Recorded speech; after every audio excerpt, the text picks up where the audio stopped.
The name of the program is Selling Like a Pro. And there's a word in that phrase that if anyone ever calls you that, you've arrived. If anyone ever calls you a PRO, I'm serious about this. Boy, you're a real pro when you do this. You know your skills are really honed and you do the job that they deserve as well as yourself. The better you communicate, the better your brand looks. When you leave this program, I hope one of the things that crosses your mind is, you know what, I want to elevate my brand. I want to walk around life with a brand I'm proud of. I want to walk around life being more skilled. That's the key. I want to be some, by the way, you can look good brand-wise until you open your mouth. And by the way, to me, that's where the rubber meets the road. What I'm giving you absolutely, positively works. So if you're wondering if this is going to work, don't wonder. I know it works. I want you to think of selling as influencing. You're influencing their mindset to make a good decision. I'm going to tell you about the things that people love, the experienced users love about us. I'm going to want to know if you love it once I say it. Selling means, what am I going to do to pitch our story better? What kind of energy am I going to show here? How am I going to turn it on even though I'm tired?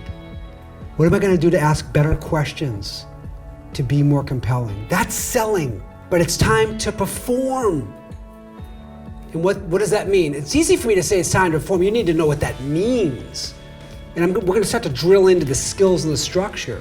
But what that means is that there is a time to educate and there is a time to sell, and you need to start to mesh them quicker. Use your style, get comfortable with it. Of course, get comfortable with it.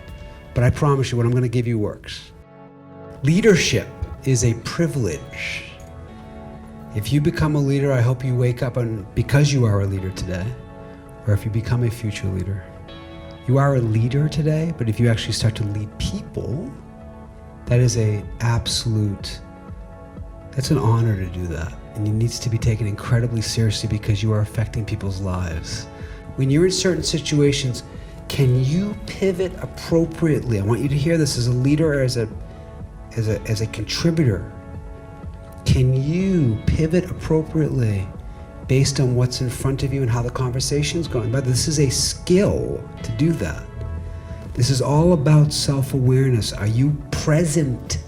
So a lot of times when you are making people aware of things that might turn somebody off, or they may misconstrue what you're trying to do, you should let them know. This takes self-awareness. Self-awareness as a leader is when you know your leader has self-awareness and they do something about it.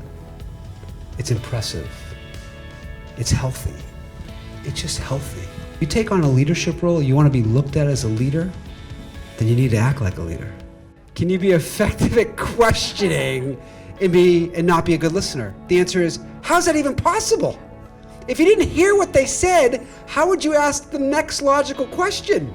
You might get lucky once, but overall you have to listen. Now, can you be an effective listener and not a good questioner? Actually, you can. You just don't know how to ask very good questions, but you could have actually heard them. You could actually hear someone, but not know how to formulate a question. It's a rewiring. You have to, it's either a rewiring, a recondition, and or you have to condition yourself to listen more effectively so you ask better questions. Who feels like they communicate like a pro today? Like you're a real pro, PRO. Has anyone ever called you a pro? Has anyone ever hung up the phone and said, I gotta let you know something, Rita. Before we end this call, you're a real pro.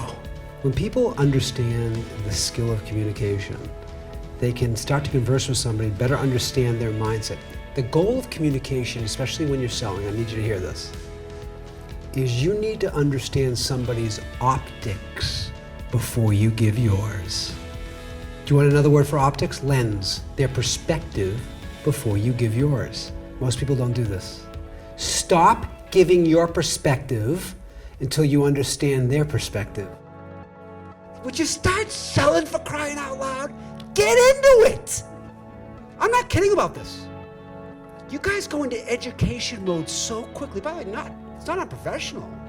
It's okay. It's what everybody else does. You're not selling. Selling is engaging them from the get-go. You know what, Paul? I gotta say something. First of all, you have come, you're gonna be so excited about what I'm about to tell you. And if you're not excited, I need to know. I'm giving you how I feel the second somebody says to me, "How are you?" I think, do you really care? Do you really want? Now, if you said to me, "Congratulations, the Bruins made the Stanley Cup," I'd be impressed. So if you want to customize that a bit based on where they live, what's going on where they live, I'm in it. Otherwise, get to it. Do you hear me on this? And by the way, take my advice on this. If you want to customize it for rapport, meaning you did a little research, maybe something on their company, congratulations, I just saw you were awarded something, have at it. And the research beforehand about the industry, the company, I just read something about your company that's interesting, you could absolutely put that in the opening. I have no issue with that. The how are you? No, but that I love. If somebody called me up and I'm telling you candidly, somebody said, "Listen, I'm curious, what does the Paul Bramson companies do? I looked at your website, I'd like to learn a little bit more." I'd be happy to tell them.